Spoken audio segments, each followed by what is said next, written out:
Di akhir hidupnya beredar kisah bahwa salah satu lagu kesukaan almarhum adalah Amazing Grace.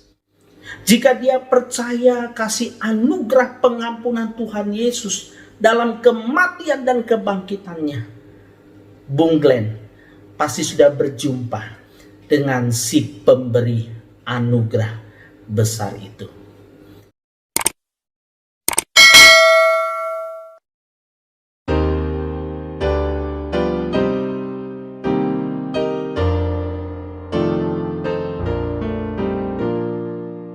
Halo, ketemu lagi dengan saya Pendeta Yohanes.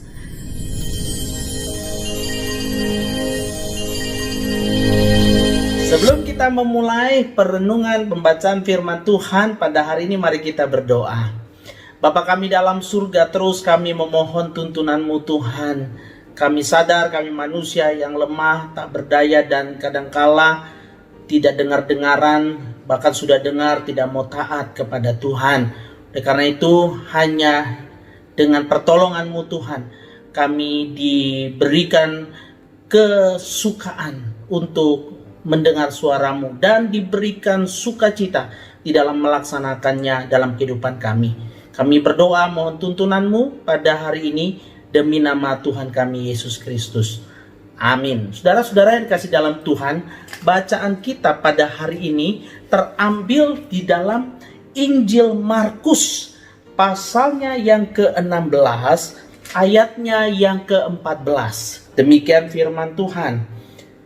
Akhirnya, ia menampakkan diri kepada ke-11 orang itu ketika mereka sedang makan, dan ia mencela ketidakpercayaan dan kedegilan hati mereka. Oleh karena mereka tidak percaya kepada orang-orang yang telah melihat dia sesudah kebangkitannya.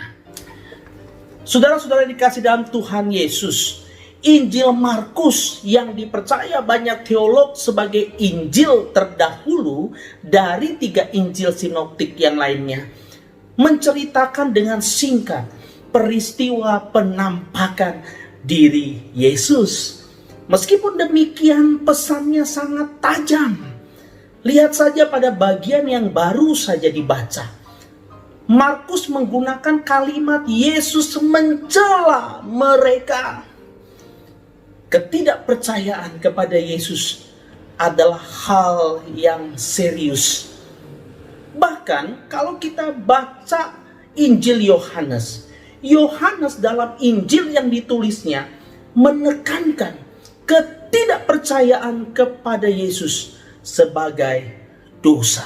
Di sisi yang lain, pada waktu kita baca bagian ini, sebenarnya juga menekankan satu hal, yakni anugerah yang besar dari Tuhan Yesus. Ia begitu sabar kepada murid-murid. Bagaimana sabarnya? Dia menampakkan diri kepada mereka, menguatkan mereka, dan bahkan membimbing mereka hingga mereka sungguh-sungguh percaya kepada Dia. Yesus memiliki murid-murid yang mempunyai beragam karakter. Ada yang pendiam, ada yang banyak bicara, ada yang sampai hari ini dilabel sebagai si peragu. Hal yang ironis, tidak ada satupun yang percaya perkataan Yesus tentang kebangkitan Yesus. Dan bahkan sudah diberitahukan kepada mereka bahwa Yesus sudah bangkit. Mereka juga sulit untuk menerima. Tapi lewat tulisan Markus ini memperlihatkan Yesus begitu sabar menghadapi mereka. Tidak meninggalkan satupun dari mereka. Ia berkomitmen untuk mereka. Melalui bagian ini saya merenungkan yang pertama, di dalam keberdosaan manusia bisa percaya Yesus dan karya kematian dan kebangkitannya. Itu perlu anugerah Tuhan. Yang kedua, sebagai saksi Tuhan dan pemberita Injil, saya dipanggil harus sabar di dalam pemberitaan itu. Sabar bukan berarti menunda-nunda, tetapi memikirkan bagaimana dengan efektif Injil, kematian dan kebangkitan Kristus bisa disebar luaskan. Yang ketiga, melihat prosesnya memerlukan waktu, tenaga, perasaan, pemikiran yang diikat dalam satu motivasi kasih yang besar. Saya percaya semua yang diupayakan untuk pemberitaan Injil sepadan dengan sukacita jika satu orang bertobat dan percaya kepada Yesus. Itu yang saya renungkan, saudara-saudara yang kasih dalam Tuhan. Almarhum Glenn Fredly, ya saya mau bicara sedikit tentang almarhum Glenn Fredly, adalah salah satu artis yang pernah menjadi idola saya. Di akhir hidupnya beredar kisah bahwa salah satu lagu kesukaan almarhum adalah Amazing Grace. Saya percaya kesabaran dan kasih Tuhan Yesus dirasakan dan dialami Bung Glenn sepanjang hidupnya hingga akhir. Jika dia percaya kasih anugerah pengampunan Tuhan Yesus dalam kematian dan kebangkitannya, Bung Glenn pasti sudah berjumpa dengan si pemberi anugerah besar itu. Demikian sharing yang bisa saya sampaikan. Apa yang saudara-saudara dapatkan dari bacaan hari ini, silakan sharingkan di kolom komentar di bawah.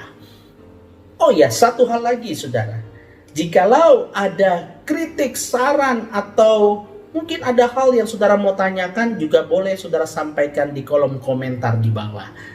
Terima kasih, Tuhan memberkati. Mengakhiri perenungan kita hari ini, kita berdoa.